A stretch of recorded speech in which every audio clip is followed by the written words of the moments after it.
Hello everyone, welcome back to my channel. मी श्रुतिका आणि तुमचं माझ्या नव्या रंबा यूट्यूब चॅनलमध्ये स्वागत आहे. तर आपली 2026ची फर्स्ट ट्रिप आहे आणि आम्ही आलेलो आहोत लोणावळ्याला. इकडून एकविराचं दर्शन करणार आहे आणि मग जाणार आहे पावना लेकला कॅम्पिंगला.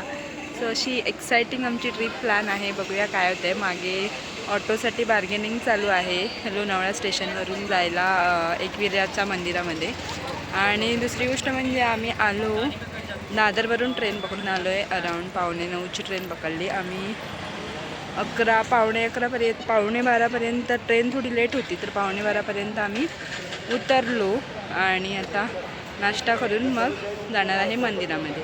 कारण की फक्त कॅम्पिंगसाठी यायचं, तर म्हटलं फक्त कॅम्पिंग करण्यापेक्षा एकविरा इथं दर्शन पण करता येईल म्हणून आम्ही लवकरची ट्रेन पकडून आलेलो आहोत आणि आता एकविरेला चाललो आहे. सो स्टेट येऊन लोणावळ्याचा प्रवास हा अगदीच 2-3 तासाचा होता. त्यामुळे आम्ही AC सिटिंगच्या तिकीट्स काढल्या होत्या आणि आम्हाला जाताना AC सिटिंगच्या तिकीट्स मिळाल्या, पण येताना आम्हाला लोकल डब्याच्या तिकीट मिळालेल्या.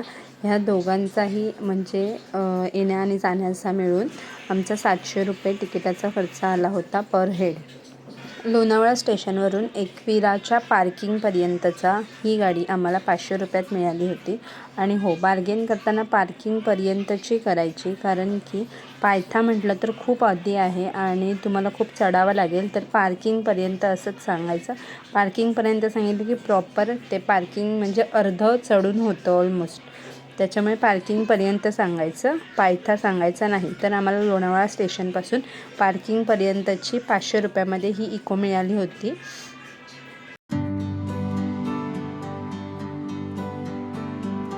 ओम ह्रीं ह्रीं सरस्वते.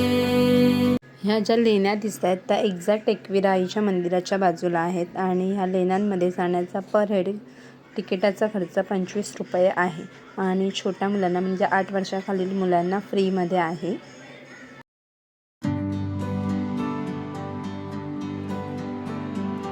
ओम ह्रीं ह्रीं सरस्वते नमः.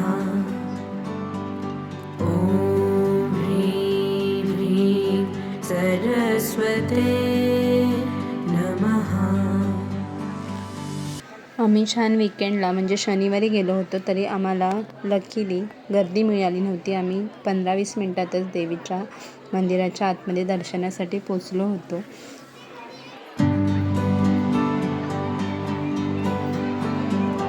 ओम ह्रीं ह्रीं सरस्वते नमः. ओम ह्रीं ह्रीं सरस्वते नमः. या देवी सर्वभूतेषु विद्यारूपेण संस्थिता.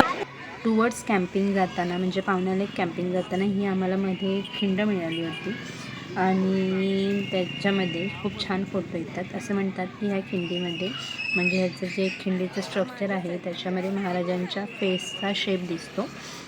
सो आम्ही इकडे थांबून खूप सारे फोटोज काढले आणि फोटो काढताना थोडं सावध राहावं लागतं, कारण की गाड्या खूप फास्ट येतात. सो आम्ही एकविरेवरून आता फायनली पोचलेलो आहोत पावना लेकला कॅम्पिंगला.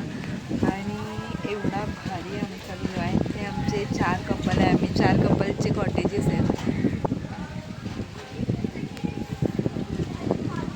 हे आहे ह्या भारी व्ह्यूमध्ये आज आम्ही राहणार आहे.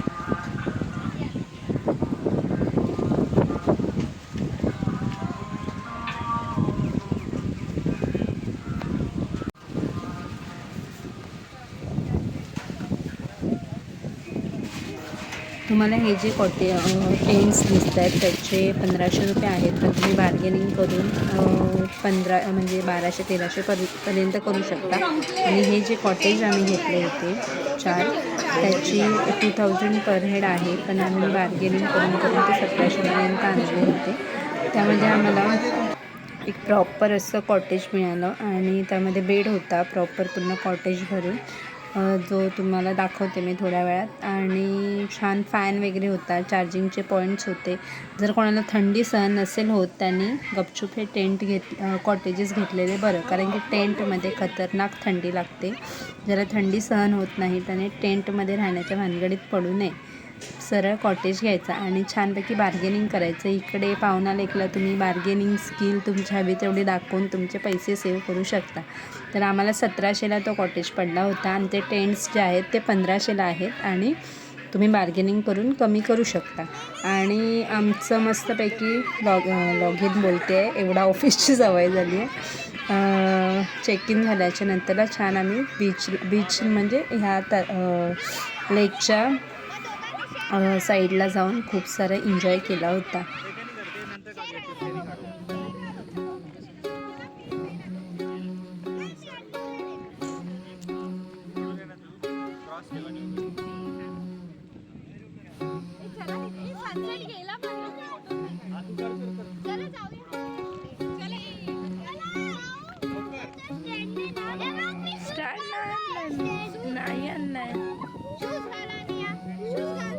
तू शूज का काढले? जा शुद्र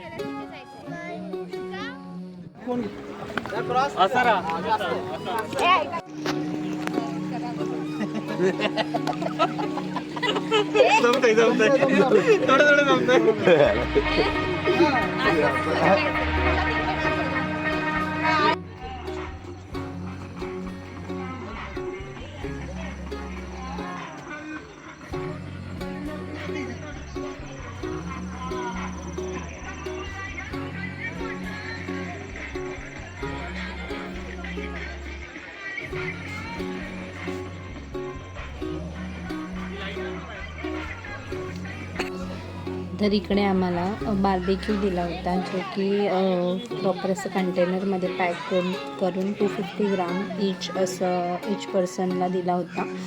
आणि इकडे आमचा सुपर डुपर असा डान्स चालू होता.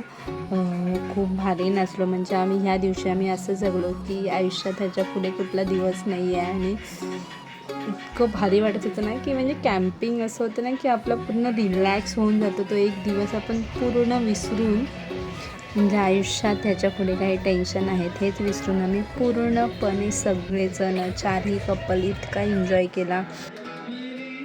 जेवणामध्ये दोन्ही व्हेज नॉनव्हेज असे ऑप्शन्स असतात. आणि जेवता जेवता हे छान लाईव्ह म्युझिक होतं आणि ते पण खूप भारी सिंगर होते आणि खूप छान मजा आली. आम्ही जे लिटरली बोलतात ना, अशा वेळेला एकदम रिलेट होतात ते सॉंग्स आणि खूप एन्जॉय करतो. माझ्या मते तर सगळ्यांनी एकदा ना एकदा तरी कॅम्पिंगला जावा. मला वाटतं दरवर्षी जा, आणि तो एक दिवस पूर्ण इतका रिलॅक्सिंग असतो.